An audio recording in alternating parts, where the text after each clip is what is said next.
137, thank you. That'll be good. You can taxi up to and hold short of the taxiway if you would. Then I'll get your bonus as soon as I can.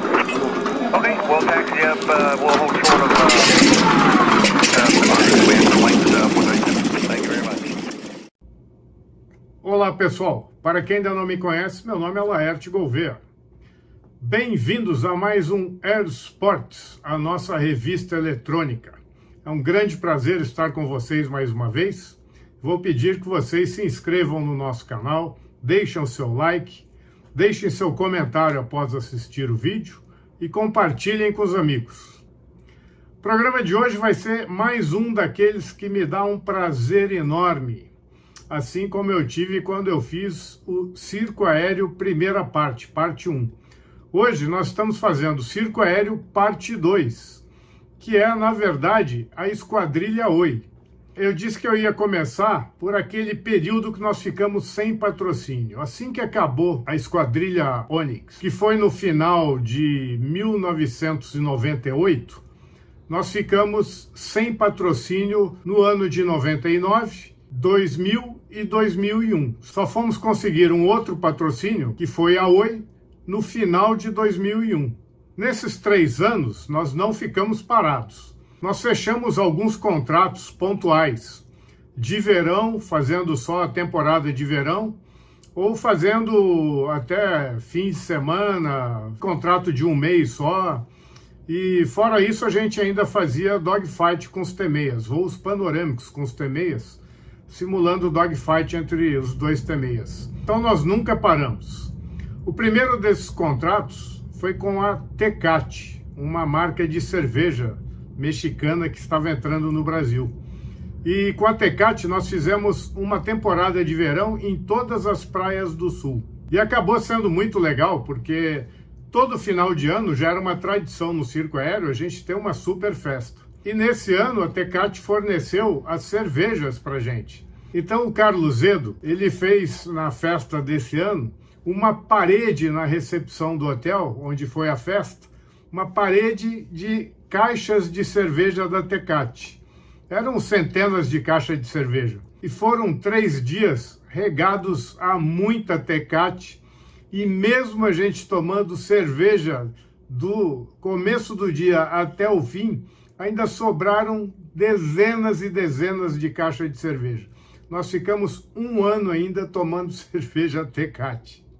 Por sorte, a cerveja não era tão ruim, mas depois de 1 ano a gente não aguentava mais. Os outros contratos foram com a Kibon, fizemos com a CPFL, com a própria Skol, tivemos um fim de semana ou 2 fins de semana, fizemos alguma coisa com a Skol. Bom, tivemos alguns outros patrocinadores que foram rápidos também durante esses 3 anos. Mas a nossa história aqui de hoje começa no final de 2001, quando nós fomos contratados pela Oi. Mas o começo dessa história não foi direto com a Oi. Quem nos contratou antes da agência de publicidade da Oi foi o Falco, Luiz Eduardo Falco, que era o presidente da Oi. O Falco, ele era vice-presidente da TAM quando o Rolim morreu, e após a morte do Rolim, a família colocou como presidente o Daniel Mandelli, que era cunhado do Rolim. E o Falco aceitou, então, um convite para iniciar a Oi no Brasil, para ser o CEO que ia implantar uma nova tele no Brasil, que era a Oi. Quando ele aceita esse desafio, em menos de 6 meses, ele já estava pronto para começar. E ele deixou tudo programado para que a Oi iniciasse as operações no comecinho de janeiro de 2002. Seria por volta do dia 10, se eu não me engano. Então o Falco, que já tinha um tino de marketing bastante forte, porque na TAM ele acumulava, além de vice-presidente, ele acumulava várias diretorias. Uma delas era de marketing. Ele nos contratou para escrever Oi em cima de todas as praias do Rio de Janeiro, desde Angra dos Reis até Búzios. Então, na semana do Réveillon, nós começamos a escrever em cima de todas essas praias. A gente escrevia Oi e depois, quando a gente descia, aproveitava aquela altura toda e vinha fazendo acrobacia, fazia um show de acrobacia em cima das praias mais badaladas. Essa ação deu super certo, criou um frisson enorme no Rio de Janeiro, a ponto de que todas as mídias, revistas, jornais começaram a comentar o que são esses ois que estão escrevendo no céu, o que será esse oi? E com toda a mídia comentando, o departamento de marketing da Oi ficou fascinado e acabou nos contratando para que nós continuássemos, depois dessas apresentações combinadas com o Falco, fazendo ainda até o final de janeiro, durante todos os finais de semana, em cima dessas praias mais badaladas. E nós continuamos fazendo durante o mês de janeiro inteiro. O avião ainda era vermelho, nós colocamos só o logotipo da Oi. E a ação continua sendo um tremendo sucesso, a ponto de, na metade do mês de janeiro, o departamento de marketing ter convidado o Carlos para discutir um contrato mais longo, já pintando os aviões nas cores da Onyx, que era o verde, o roxo e o laranja. O Carlos foi lá, fechou o contrato e assim foi feito. Os 2 primeiros aviões a serem pintados foi o verde, o avião do Carlos, e o roxo, que era o que eu voava. O terceiro avião, quando acabou o contrato com a Oi, o Carlos vendeu, porque não justificava a gente ter 3 T6s para fazer só aqueles contratos pontuais que a gente estava fazendo. Então ele vendeu o terceiro avião. E quando ele fechou esse contrato com a Oi, tinha que ter o terceiro avião novamente. Então ele foi atrás para comprar de volta o terceiro avião, que era o LDO. Ele tinha vendido para o ISO e ele comprou de volta do ISO para pintar o avião de laranja. Só que esse avião foi pintado um pouco depois, porque quando ele comprou de volta, ele teve que fazer uma nova revisão no avião antes de pintar. Então nós começamos a voar o contrato da Oi, o Carlos com o T6 verde e eu com o T6 roxo. Esse contrato acabou nos dando uma grande lição.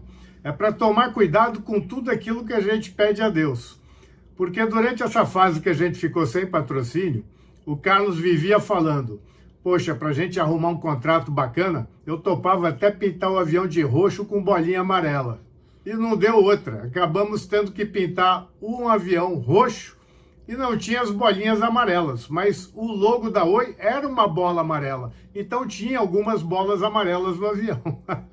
Então nós aprendemos que tem que se tomar muito cuidado com o que a gente pede a Deus. E pela lei de Murphy, o roxo acabou comigo, né? O Carlos ficou com o verde. Mas eu acabei gostando, todos nós acabamos gostando do roxo e passamos até achá-lo bonito depois de um tempo. Tanto é que depois que acabou o contrato com a Oi, o Carlos e a Mônica mantiveram o avião roxo. Eu, depois que acabou o contrato com a Oi, eu saí do circo aéreo, parei de voar, porque já estava bastante cansativo, eu estava voando na TAM, né? Eu fiz o contrato todo da Oi voando na TAM. Então já estava bastante cansativo, eu saí do circo aéreo, depois que acabou o contrato com a Oi, e a Mônica entrou no meu lugar. E ela manteve o avião com a pintura roxa. E mantém até hoje. Mas voltando para a nossa história, eu e o Carlos, então, começamos a voar, aí não só mais no Rio de Janeiro, mas em todas as localidades onde a Oi tinha cobertura. Cidades já do interior. Na primeira viagem que nós fizemos para o Nordeste, fomos fazendo todas as grandes capitais, e de São Luís nós fomos até Belém. Foi uma viagem inesquecível. Passar os Lençóis Maranhenses, dando um raso de T6, é um voo inesquecível. Nosso litoral é muito bonito, não é só os Lençóis Maranhenses, a Foz do Parnaíba, o litoral norte do Ceará. Nosso litoral é belíssimo, né? E fazer isso de T6 era um privilégio tremendo. A gente já tinha feito na época da Onyx e estávamos com muitas saudades. Estávamos de volta naquela vida que a gente tinha pedido a Deus. E dessa primeira ida a Belém pela Oi, eu tenho lembranças maravilhosas. Uma delas que eu não vou esquecer nunca foi a nossa etapa de volta. Nós fomos jantar um dia antes, eu, Carlos Edo, o Carlinhos, o amigo nosso de lá, e o Tavinho. Eram 2 amigos que a gente tinha lá. E durante o jantar, começamos a fazer um briefing já da nossa vinda. E o Carlinhos e o Tavinho, olhando, ficaram babando e falaram: a gente pode ir junto? Falaram: poder pode, mas como é que vocês vão voltar? Não, a gente volta de ônibus, porque não tinha voo comercial de Imperatriz para Belém. Mas eles ficaram com tanta vontade de fazer o voo junto com a gente, que eles foram conosco até Imperatriz, num voo de 2 horas e 40, para levar um dia inteiro voltando de ônibus depois. E eu fiquei impressionado com isso. Eu falei, pô, tem que gostar muito de ter para encarar 2 horas de voo e depois um dia inteiro de volta de ônibus. E eles foram e adoraram, fizeram fotos maravilhosas. Foi um voo bastante divertido. Depois nós paramos em Imperatriz para abastecer, deixamos eles lá e continuamos nosso voo, eu e o Carlos. E era um voo bastante longo, a gente saiu já um pouco tarde, acabamos chegando em Brasília noturno. E normalmente a gente evitava fazer traslados noturnos. Mas como ainda estava voando na TAM e eu não tinha mais folgas, eu tinha que voltar, eu tinha que estar no dia seguinte, eu tinha que estar em Campinas, já de volta. Então nós demos uma forçada de barra e chegamos em Brasília noturno. E chegamos na hora do rush, era umas 7h30 da noite, o aeroporto estava super movimentado, ainda não tinha segunda pista. Então o aeroporto de Brasília ainda tinha uma pista só e no horário de rush ficava extremamente congestionado. E aí o pessoal do controle pediu para a gente fazer uma espera em cima do plano piloto. Foi outra cena inesquecível. Eu voando na ala do Carlos, ele fazendo a espera com curvas pela esquerda, e eu voando na ala dele com aquele visual maravilhoso, né? Era um T-6 no primeiro plano cuspindo fogo, porque à noite dava para ver aquela labareda de fogo que saía do escapamento muito forte. Então eu ficava vendo aquele T-6 cuspindo fogo, e o plano piloto todo embaixo. Era uma vista maravilhosa. Passávamos pelo Parque da Cidade, pelo eixo monumental, era um visual lindo. E o controle deixou a gente lá por uma meia hora, eu aproveitei bastante. E depois, já com uns 8 meses, eu e o Carlos voando juntos, o terceiro T-6 ficou pronto. E aí surgiu um outro problema para a gente resolver. Quem iria voar o terceiro T-6? O ideal era a gente trazer o Marcelo Negão, que voava o Beech e estava pronto para vir voar o T-6 junto com a gente. Mas o Marcelo não tinha a carteira de voo em formatura. Isso não era uma coisa que ele ia conseguir fazer de uma hora para outra, ia levar um tempo razoável. E a gente precisava de um piloto rápido. E mesmo que a gente trouxesse o Negão para o T-6, a gente ia ficar com outro problema. Quem ia voar o Beech? Já tinha sido um problema arrumar um piloto para o Beech, que eu já contei essa história na parte 1. Então a gente ia ficar com outro problema. Ia cobrir um santo, mas ia descobrir o outro. Então trazer o Negão não era uma solução muito boa, porque a gente tinha esperança de colocar o Beech também no contrato da Oi, e aí ia faltar piloto para o Beech. E aí ficamos pensando, tinha que ser alguém que já soubesse voar acrobacia na ala e soubesse voar T-6 e tivesse o T-6 na mão. E você não acha um piloto de T-6 com carteira de acrobacia na ala em qualquer lugar. Era uma tarefa difícil, né? Tínhamos um desafio pela frente. E aí me veio na cabeça o Albrecht. O Albrecht já era uma amizade muito antiga, desde o tempo que a nossa Aerosports era uma revista impressa. O Albrecht escrevia na Aerosports desde a primeira edição. Era um grande amigo meu, era um grande amigo do Carlos Edo, era muito amigo da Mônica, ele era amigo praticamente de todo mundo do circo, era muito querido. Então nós falamos, bom, vamos colocar o Albrecht. No começo o Carlos ficou meio ressabiado, porque ele falou, não, o Albrecht é um piloto militar, vai ter alguma resistência talvez em entrar numa esquadrilha civil, vai querer colocar as coisas do jeito dele, não tem aqui, a gente já funciona há muitos anos do nosso jeito e tal. Mas aí eu e a Mônica convencemos que o Albrecht já não era mais um militar. O Yuri, o filho dele, já tinha se encarregado de fazer do Albrecht um civil original. O Albrecht já era muito mais civil do que militar. Aí o Carlos acabou concordando e nós convidamos o Albrecht. Ele ficou feliz da vida e passou a voar junto conosco no T-6 laranja, o Lima Delta Oscar. E aí, antes de completarmos um ano de Esquadrilha Oi, já estávamos voando com os 3 T-6 de volta aos bons tempos da Onyx.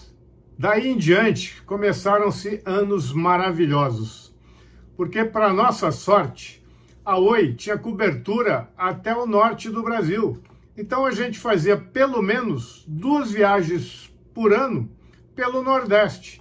Na maioria das vezes, essas viagens eram feitas durante o Carnaval, porque as praias do Nordeste estavam sempre lotadas, e nas férias de julho, quando as praias também estavam sempre lotadas.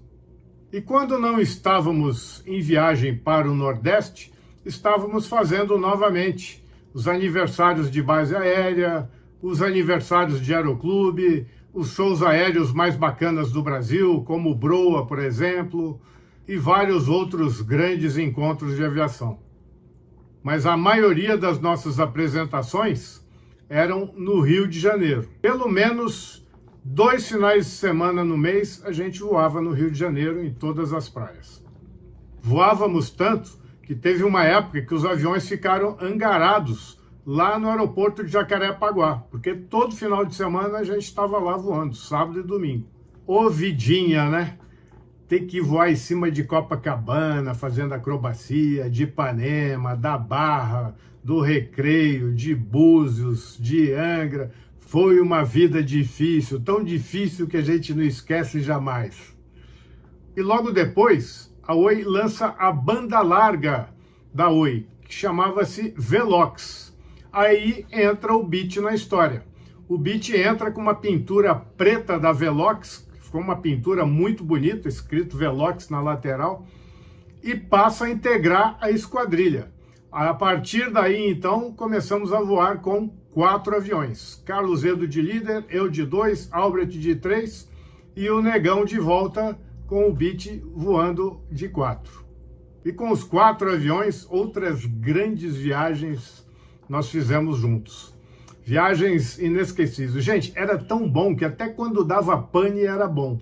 Teve um dia que deu uma pane no avião do Carlos, nós ficamos presos em Comandatuba. Olha que coisa ruim. Tinha que ficar lá esperando peça, tal, ficamos em Comandatuba. Então até quando dava pane era bom. Fizemos várias outras viagens para o Nordeste e para o Norte. Chegamos a voltar para Belém com os 4 aviões. Essa viagem também foi muito bacana. Dessa viagem, a lembrança mais forte que ficou foi do segundo fim de semana. O primeiro fim de semana nós trasladamos os aviões e deixamos lá. Todo mundo tinha que trabalhar, nós voltamos.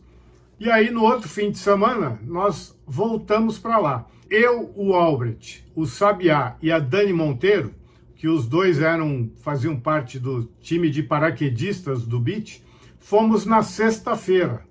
E quando chegamos lá no final da tarde, a gente sabia que a demonstração no dia seguinte ia ser lá em Salinas.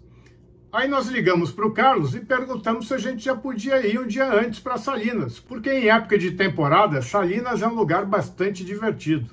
Salinas é o Guarujá do paraense, né? Ou o Búzios do paraense. Aí o Carlos autorizou e nós decolamos no finzinho da tarde, quase no pôr do sol, para Salinas. Eu com o Sabiá e o Albrecht com a Dani. Fizemos um lançamento dos dois em ala, em cima de Salinas, posamos e ficamos aguardando o Carlos para chegar no dia seguinte com o circo completo. Aí chegou o Carlos com o Beech, os paraquedistas, e passamos o fim de semana em Salinas, fazendo demonstração numa paisagem maravilhosa. Vocês não imaginam como Salinas é linda. Não é à toa que o paraense morre de amores por aquela praia. E se de baixo já é bom, vocês não imaginam como é bonita essa praia vista de cima. Então esta foi uma das demonstrações que eu jamais esqueci. No livro As Emoções de uma Lenda, tem detalhes de tudo isso que eu estou contando. Vale a pena vocês lerem, porque lá eu conto tudo. Tem esta viagem detalhada e várias outras bastante detalhadas. Uma outra viagem que foi muito divertida, essa eu fiz só eu e o Negão de T6. A Oi pediu para que o Carlos fizesse Rio de Janeiro e Recife e Salvador, tudo no carnaval, no mesmo fim de semana. Então o Carlos dividiu o time em 2. Fomos eu e o Negão com 2 T6 para Salvador e Recife, e ficou o Carlos com o T6 dele e o Beech, com o Hernani cobrindo o Negão no Beech. O Albrecht estava com compromisso nesse carnaval, não podia voar, então ficou eu e o Negão no T6 e o Carlos e o Hernani no Beech fazendo o Rio de Janeiro. Não era comum ir eu e o Negão só de T6, então nós fomos nos divertindo muito. Fizemos 2 demonstrações em Salvador, depois fomos para Recife para fazer mais 2 demonstrações. Como o Negão ainda não tinha carteira de voo e formatura, eu voava com o Negão como eu voava com o Carlos, antes da gente ter a carteira. Fazíamos a demonstração em paralelo. Então, em cima do Galo da Madrugada, a gente voava cada um de um lado da ponte, em cima do Galo da Madrugada. Foi um voo muito bacana. E na volta, paramos em Salvador para abastecer, e a viagem inteira, a gente brincando o tempo todo, dando muita risada, se divertindo. Nós decolamos de Salvador para ir para Ilhéus. A gente ia abastecer em Ilhéus para depois ir até Vitória, direto.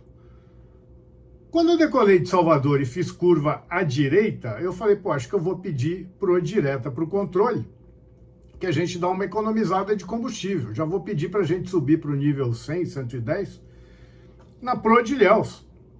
E aí eu pedi, na curva, já quando eu iniciei a curva, eu chamei o controle e pedi, autoriza a Pro de Ilhéus direto, subindo para o 100, controle autorizado. E aí eu peguei a Pro de Ilhéus e fui subindo.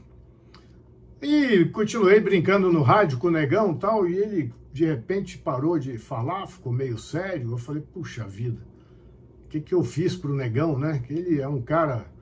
O Negão é mais bem-humorado que eu. O Negão ri o tempo todo, faz palhaçada o tempo todo. E eu continuei fazendo as palhaçadas, rindo, brincando, e o Negão quieto. Eu falei, pô, acho que eu falei alguma coisa que ele não gostou. Eu dei uma pisada da bola feia, porque para ver o Negão de mau humor, eu nunca vi o Negão de mau humor. Eu conheço o Negão há 20 anos, nunca vi ele de mau humor. E o Negão quieto, não falava nada. Respondia só palavras monossilábicas, né? Eu falei, puxa vida, que coisa, né? Fiz alguma coisa muito séria. Quando eu chegar lá, eu vou pedir desculpa. Aí iniciamos a descida, entramos na perna do vento, pousamos em Ilhéus. Quando eu estacionei o avião, eu me toquei. Falei, eu já sei o que foi. Aí cortei o motor, desci, fui lá do lado do avião do Negão, ele estava desequipando ainda. Eu falei, Negão, você sabe nadar? Ele olhou para mim e falou, não, filho da puta! Aí eu entendi por que ele ficou quieto em silêncio desde Salvador. Aí quando ele desceu do avião, já voltou a ser o Negão que era. Voltou a fazer 1000 palhaçadas e dar risada, mas ele ficou travado. E não é por menos. Imagina voar de T6, vendo o continente lá no horizonte. Se ele tivesse uma pane, ele ia ter que nadar muito, sem saber. Coitado, eu tinha esquecido que ele não sabia nadar. Pedi 1000 desculpas para ele, mas ficou na história do circo essa passagem. Nesse dia estava eu voando sozinho, estava o Negão com o Fernandinho a bordo, que era o nosso anjo da guarda. Foi realmente uma passagem que a gente lembra até hoje. Uma outra passagem engraçadíssima também que o amigo nosso travou foi num voo noturno de Recife para Aracaju. Esse fim de semana foi muito interessante. Eu pegava minhas folgas e ia trasladando o avião durante as minhas folgas para onde a gente ia fazer a demonstração. Então eu peguei 2 folgas minhas, levei o avião para Aracaju, porque eu ia chegar em Aracaju na sexta-noite, voando pela TAM, ia ter o fim de semana lá, eu ia pernoitar o fim de semana, ia sair voando no domingo de manhã de Aracaju. E nós tínhamos 2 demonstrações nesse fim de semana, no sábado em Recife. Uma em Porto de Galinhas e outra ali na coroa do avião. Então, na sexta-feira, o dia anterior à nossa demonstração de Recife, eu cheguei voando o avião da TAM e fui para o hotel. Logo depois, chegou o Carlosedo. Com o Albrecht, pousaram, ele com o Fernandinho no avião, o Albrecht com o Hernani. O Carlos levou o Hernani, porque se por acaso mudasse a minha escala, o Carlos teria um piloto para voar o meu avião e não ia furar na demonstração lá de Recife.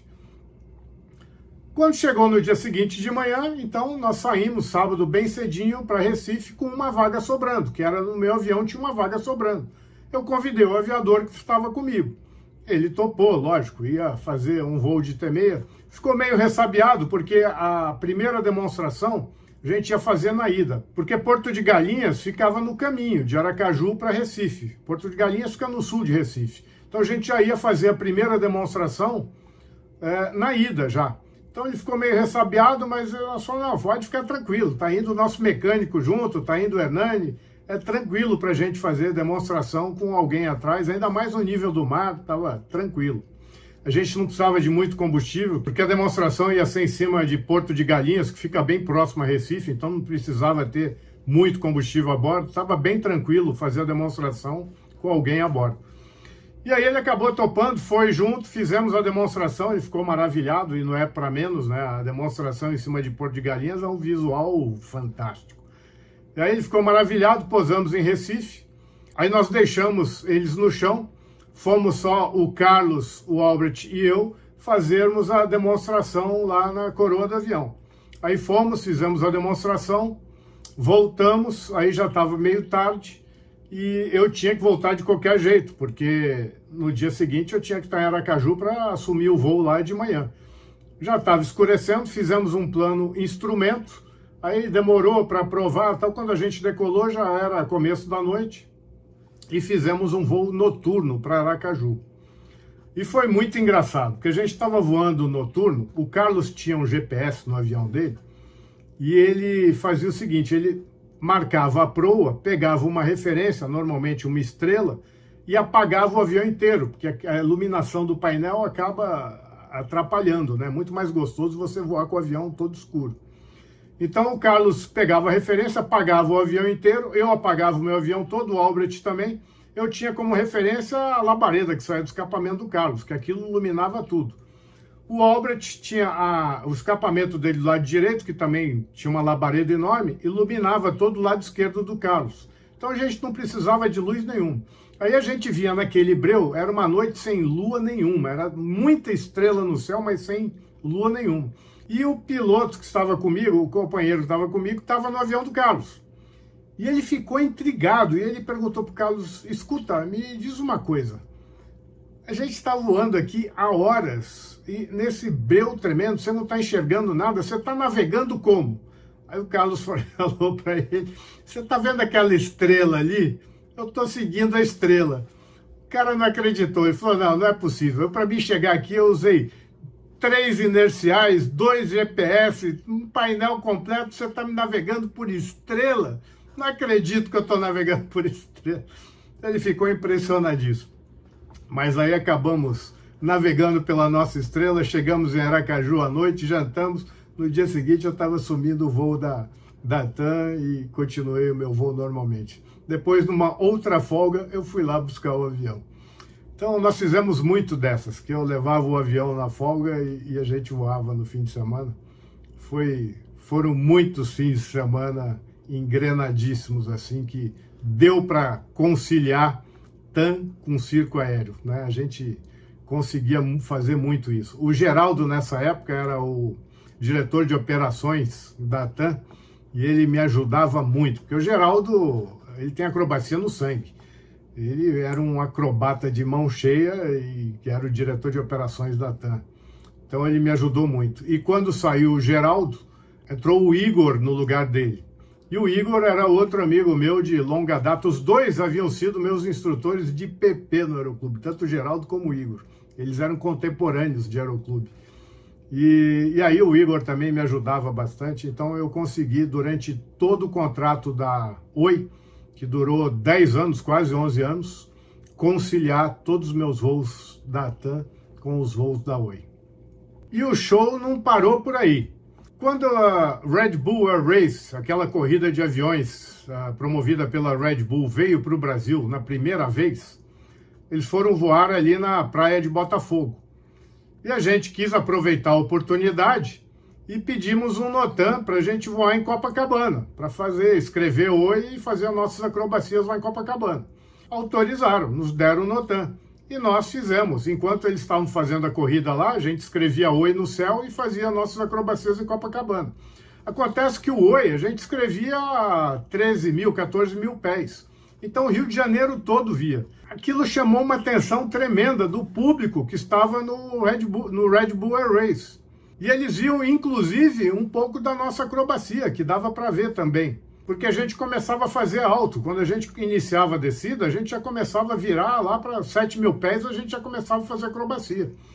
E achávamos que o pessoal do Red Bull não ia gostar muito, porque a gente estava tirando a atenção do público deles. Mas foi o contrário. Quando o Red Bull veio pela segunda vez ao Brasil, 2 anos depois, eles nos convidaram para abrir o show deles. E o primeiro show, eles reuniram 1 milhão de pessoas na praia ali de Botafogo do Flamengo, eles reuniram 1 milhão de pessoas de público. Então, quando eles nos convidaram para abrir o show deles, foi uma tremenda honra para a gente. E uma grande oportunidade também, porque como o Carlos tinha garantia de que o público ia ser mais do que 1 milhão de pessoas, ele conseguiu vender para Oi o Albatross. Era o avião que faltava no time para ficar maravilhoso. Então nós voamos, fazendo a abertura do segundo Red Bull Air Race no Brasil, com o circo completo. Esquadrilha Oi tinha o Albatross de líder, o Beat de ferrolho e mais 3 T-6 voando de alas. Ficou uma formação maravilhosa. Fizemos um tremendo sucesso na abertura do Red Bull Air Race, o que acabou sendo o nosso recorde de público. Porque nesse segundo Red Bull Air Race, eles bateram o recorde de público do primeiro. No primeiro tinha tido 1 milhão de pessoas. Nesse segundo chegaram a quase 2 milhões. Mas o mais gostoso não foi o recorde de público. O mais gostoso foi voar num lugar que jamais a gente conseguiria, porque ninguém nos daria autorização para voar ali, na base do Santos Dumont. Nós voamos ali, do lado do Pão de Açúcar, na praia de Botafogo, um lugar impossível de se voar numa operação normal, porque ali é onde se faz a base para 02 ali do Santos Dumont.